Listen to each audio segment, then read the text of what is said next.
తోటి ఇచ్చిన మాటలను కూడా నిలబెట్టుకుంటూ ముందుకు పోతుంటే టీఆర్ఎస్ నాయకులకు నిద్ర పట్టడం లేదు. అందుకనే ఇష్టానుసారంగా దుష్ప్రచారం చేస్తూ ఉన్నటువంటి పరిస్థితి. ఈరోజు రాష్ట్రంలో ఎక్కడికి వెళ్ళినా కూడా సన్నబియ్యం కావాలని ప్రజలు అడుగుతున్నారు. అది రోజు కూలి చేసుకునేటువంటి ప్రజలు కూడా మరి పొద్దున్ననక పోయి వచ్చిన తర్వాత కడుపు నిండా తినాలంటే మరి రుచికరంగా ఉండాలి. సన్నబియ్యం మాకు కావాలి. రేషన్ కార్డులలో కూడా సన్నబియ్యం, రేషన్ కార్డుల ద్వారా కూడా సన్నబియ్యమే ప్రజలు అడుగుతున్నటువంటి పరిస్థితి. అదే కాకుండా గత ప్రభుత్వం టీఆర్ఎస్ ప్రభుత్వము మేము సన్నబియ్యం ఇస్తున్నామని చెప్పి దొడ్డు బియ్యాన్ని పాలిష్ చేసి హాస్టళ్లలో కానీ, ఆశ్రమ స్కూళ్ళలో కానీ, అంగన్వాడీ కేంద్రాలలో కానీ మధ్యాహ్నం భోజనంలో కూడా దొడ్డు బియ్యం ఇస్తే అది ఉడకక అనేక ఇబ్బందులు పడ్డటువంటి పరిస్థితి కూడా మనకు తెలుసు. వాటన్నింటిని దృష్టిలో పెట్టుకొని మేము ఇచ్చిన గ్యారంటీలో భాగము. అదేవిధంగా ఈ రాష్ట్రంలో ప్రజల యొక్క అవసరాలు, డిమాండ్ను దృష్టిలో పెట్టుకొని ఫస్ట్ విడతగా సన్న వడ్లకు 500 బోనస్ ప్రకటించడం జరిగింది. ఇది మేమేదో మోసం చేసినట్టుగా మోసం పూరితమైనటువంటి బీఆర్ఎస్ పార్టీ దుష్ప్రచారం చేస్తుంది.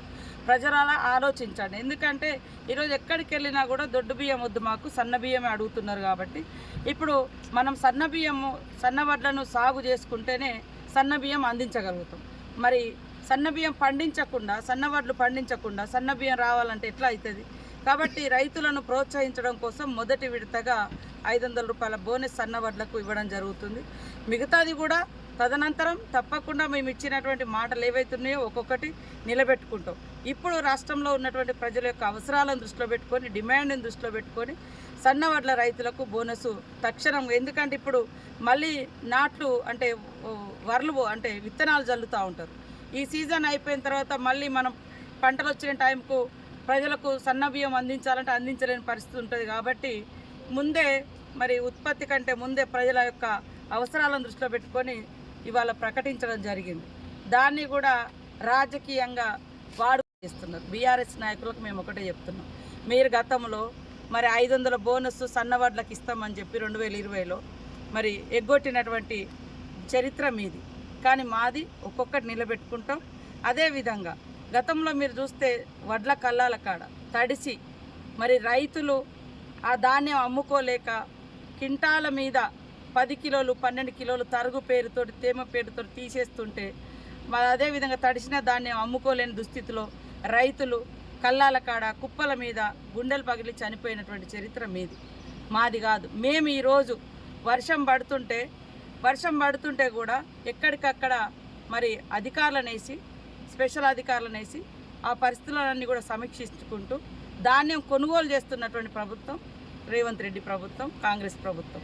అదే కాకుండా ఇవాళ వడ్లు కొన్న వెంటనే 3 నుంచి 5 రోజులలో వాళ్ళ యొక్క డబ్బులు కూడా వాళ్ళ అకౌంట్లలో జమ చేస్తున్నారు. ఇవన్నీ గతంలో చూస్తే మరి గతం కంటే ఇప్పుడు మేము దాదాపుగా 4 లక్షల మెట్రిక్ టన్నుల ధాన్యము ఎక్కువ కొనుగోలు చేయడం జరిగింది. ఇప్పటికే గతంలో ధాన్యం కొనుగోలు కాక ఎక్కడికక్కడ కల్లాలలుండి రోజుల తరబడి, నెలల తరబడి కూడా మరి అమ్మినటువంటి వడ్లకు డబ్బులు రావాలంటే 45 రోజులు పట్టేది. కానీ ఈరోజు 4-5 రోజులు పడుతుంది. అందుకనే రైతన్నలారా ఆలోచించండి.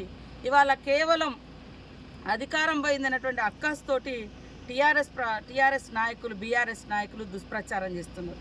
మొన్న ఎంపీ ఎన్నికల కంటే ముందు మరి పదే మీకు మాకు 1%, మీకు మాకు 1% ఓటింగ్ తేడా అని అన్నారు. ఎస్ 1%. మరి ఎంపీ ఎలక్షన్లలో పెద్ద ఎత్తున తీసుకొచ్చుకుంటామని చెప్పి ఎలక్షన్ల రోజు బీజేపీకి సపోర్ట్ చేశారు. రేపు వాళ్ళ ఓటింగ్ శాతం చూస్తే తెలుస్తుంది రాష్ట్ర వ్యాప్తంగా బీఆర్ఎస్ ఓట్లు బీజేపీకి పోయినాయి అనేది.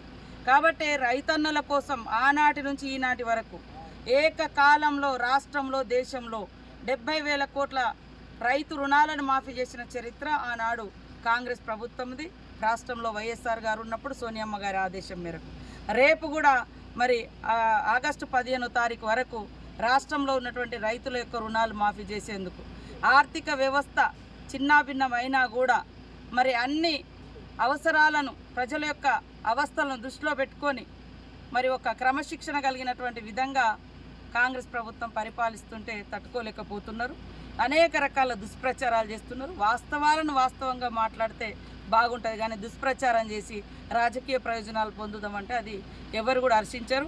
అందుకనే రాష్ట్ర ప్రజలారా, రాష్ట్ర రైతన్నలారా ఆలోచించండి. కాబట్టి మీ యొక్క ఇవాళ మీరు డిసెంబర్ నుంచి జనవరిలో కూడా కొన్నప్పుడు ఒక్క తరుగు లేకుండా రైతులకు మరి ధాన్యాన్ని కొనుగోలు చేసి సకాలంలో అకౌంట్లలో డబ్బులు వేయించింది. ఇప్పుడు కూడా తడిసిన ధాన్యాన్ని కూడా ఎక్కడికక్కడ కొనుగోలు చేస్తూ ఉన్నాం. టీఆర్ఎస్ నాయకులు ఎట్లా అంటే వర్షం పడుతుంటే వెంటనే అక్కడ పోయి కొనండి అనే పద్ధతిలో మరి మాట్లాడుతున్నారు. వాస్తవానికి వర్షం పడ్డా తడిసినా కొనే బాధ్యత మాది అని మేము చెప్పినాం. కానీ మీరు కనీసం ఎప్పుడన్నా ఆ మాటని ఇచ్చిరా? ఈరోజు మాట ఇచ్చిన ప్రకారం కొనుగోలు జరుగుతున్నాయి. కాబట్టి ఇలాంటి దుష్ప్రచారాలు మానుకోవాలని కోరుతా ఉన్నాం. ఇవాళ 500 బోనస్ సన్నవడ్ల రైతులకు ఇవ్వడం మూలంగా రాష్ట్రంలో సన్నవడ్ల ఉత్పత్తి పెరిగి ప్రతి ఇంట్లలో పేదవాళ్ళు కానీ, అదేవిధంగా అంగన్వాడీ సెంటర్స్లో కానీ, హాస్టళ్ళలో కానీ, మధ్యాహ్న భోజనం కానీ, రేషన్ కార్డుల ద్వారా కానీ అందరికీ సన్న బియ్యం అందించడం కోసం ప్రప్రథమంగా ఈ బోనస్ను సన్నవడ్లు పండించినటువంటి వాళ్లకు మరి ఒక ప్రోత్సాహకంగా ఉండాలని, వాళ్ళు యొక్క కష్టానికి తగిన ఫలితం కూడా ఉండాలని మేము ఇచ్చిన గ్యారంటీలలో కూడా ఇది కూడా ఒక భాగం. కాబట్టి అవన్నీ దృష్టిలో పెట్టుకొని ప్రజల డిమాండ్ను, ప్రజల అవసరాలను దృష్టిలో పెట్టుకొని చేయడం జరుగుతుంది. కాబట్టి రైతన్నలు ఖచ్చితంగా ఆలోచిస్తారని మేము ఆశిస్తూ ఉన్నాము. దీని మీద జరుగుతున్నటువంటి దుష్ప్రచారం కూడా ఎవరు నమ్మద్దు. తప్పకుండా ప్రతి గింజ మేము కొంటాం. అదేవిధంగా సకాలంలో మీ డబ్బులు మీ అకౌంట్లోకి వస్తాయని తెలియజేస్తాము.